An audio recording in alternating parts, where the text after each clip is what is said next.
ನಮಸ್ಕಾರ friends. Tata chemical ತನ್ನ quarter 3 ರಿಸಲ್ಟನ್ನು ಪಬ್ಲಿಷ್ ಮಾಡಿದೆ. ಇದು ಕನ್ಸಾಲಿಡೇಟೆಡ್ ಫೈನಾನ್ಷಿಯಲ್ ರಿಸಲ್ಟ್ ಹೋಗಿದೆ. ಇದು ಈಗ ಬಂದ ಕ್ವಾರ್ಟರ್ 3 ರಿಸಲ್ಟ್ ಕಾಲಮ್, ಇದು ಹಿಂದಿನ ಕ್ವಾರ್ಟರ್ 2 ರಿಸಲ್ಟ್ ಕಾಲಮ್, ಇದು ಹಿಂದಿನ ವರ್ಷದ ಕ್ವಾರ್ಟರ್ 3 ರಿಸಲ್ಟ್ ಕಾಲಮ್. ಇವು ಎರಡು ಕಾಲಮ್ ಹೋಲಿಕೆಗೋಸ್ಕರ ಕೊಟ್ಟಿದ್ದಾರೆ. ಡಾಟಾ ಕ್ರೌಡ್ಸ್ದಲ್ಲಿದೆ. ಎಲ್ಲಕ್ಕಿಂತ ಮೊದಲಿಗೆ ನೋಡೋಣ ರೆವೆನ್ಯೂ ಫ್ರಮ್ ಆಪರೇಷನ್, ಅಂದರೆ ಆದಾಯದ ಬಗ್ಗೆ. ಹಿಂದಿನ ಕ್ವಾರ್ಟರ್ 2ದಲ್ಲಿ ಕಂಪನಿಯು 3,999 crore ರೆವೆನ್ಯೂ ಜನರೇಟ್ ಮಾಡಿತ್ತು. ಹಿಂದಿನ ವರ್ಷದ ಕ್ವಾರ್ಟರ್ 3ದಲ್ಲಿ ಕಂಪನಿಯು 3,730 crore ರೆವೆನ್ಯೂ ಜನರೇಟ್ ಮಾಡಿತ್ತು. ಈಗಿನ ಕ್ವಾರ್ಟರ್ 3ದಲ್ಲಿ ಕಂಪನಿಯು 3,590 crore ರೆವೆನ್ಯೂ ಜನರೇಟ್ ಮಾಡಿದೆ. ಕಂಪನಿಯ ರೆವೆನ್ಯೂವನ್ನು ಏರ್ ಟು ಏರ್ ಕಂಪ್ಯಾರಿಸನ್ ಮಾಡಿದಾಗ 3.7% ಇಳಿಕೆಯಾಗಿದೆ.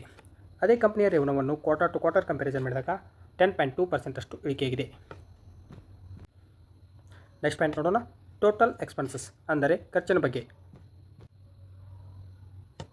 ಹಿಂದಿನ ಕ್ವಾರ್ಟರ್ 2ದಲ್ಲಿ ಕಂಪನಿಯು 3,803 crore ಖರ್ಚು ಮಾಡಿತ್ತು. ಹಿಂದಿನ ವರ್ಷದ ಕ್ವಾರ್ಟರ್ 3ದಲ್ಲಿ ಕಂಪನಿಯು 3,566 crore ಖರ್ಚು ಮಾಡಿತ್ತು. ಈಗಿನ ಕ್ವಾರ್ಟರ್ 3ದಲ್ಲಿ ಕಂಪನಿಯು 3,584 crore ಖರ್ಚು ಮಾಡಿದೆ. ನೆಕ್ಸ್ಟ್ ಪಾಯಿಂಟ್ ನೋಡೋಣ profit or loss for the period, ಅಂದರೆ ಲಾಭ ಅಥವಾ ನಷ್ಟದ ಬಗ್ಗೆ. ಹಿಂದಿನ ಕ್ವಾರ್ಟರ್ 2ದಲ್ಲಿ ಕಂಪನಿಯು 267 crore ಪ್ರಾಫಿಟ್ ಮಾಡಿತ್ತು. ಹಿಂದಿನ ವರ್ಷದ ಕ್ವಾರ್ಟರ್ 3ದಲ್ಲಿ ಕಂಪನಿಯು 194 crore ಪ್ರಾಫಿಟ್ ಮಾಡಿತ್ತು. ಈಗಿನ ಕ್ವಾರ್ಟರ್ 3ದಲ್ಲಿ ಕಂಪನಿಯು 21 crore ಲಾಸ್ ಮಾಡಿದೆ. ನೆಕ್ಸ್ಟ್ ಪಾಯಿಂಟ್ ನೋಡೋಣ ಅರ್ನಿಂಗ್ ಪರ್ ಶೇರ್, EPS ಪ್ರತಿ ಶೇರಿಗೆ ಎಷ್ಟು ಗಳಿಕೆ.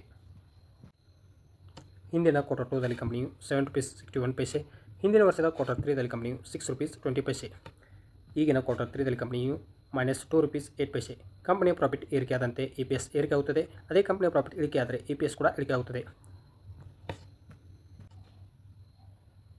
ಓವರಾಲ್ ಕ್ವಾರ್ಟರ್ ರಿಸಲ್ಟ್ ಬಗ್ಗೆ ಹೇಳೋದಾದರೆ ನೆಗೆಟಿವ್ ನಂಬರ್ ಅಂತ ಹೇಳ್ಬೋದು. ನೋಡೋಣ ಮಾರ್ಕೆಟ್ ಯಾವ ರಿಯಾಕ್ಷನ್ ತೋರಿಸುತ್ತೆ ಅಂತ. ಇನ್ವೆಸ್ಟ್ಮೆಂಟ್ ಮಾಡುವ ಮೊದಲು ನಿಮ್ಮ ಫೈನಾನ್ಷಿಯಲ್ ಅಡ್ವೈಸರ್ ಸಲಹೆ ಕೇಳಿ ಇನ್ವೆಸ್ಟ್ಮೆಂಟ್ ಮಾಡಿ. ವಿಡಿಯೋ ಇಷ್ಟ ಆದರೆ ಲೈಕ್ ಮಾಡಿ, ಶೇರ್ ಮಾಡಿ ಮತ್ತು ಸಬ್ಸ್ಕ್ರೈಬ್ ಮಾಡ್ಕೊಳ್ಳಿ. ನಮಸ್ಕಾರ.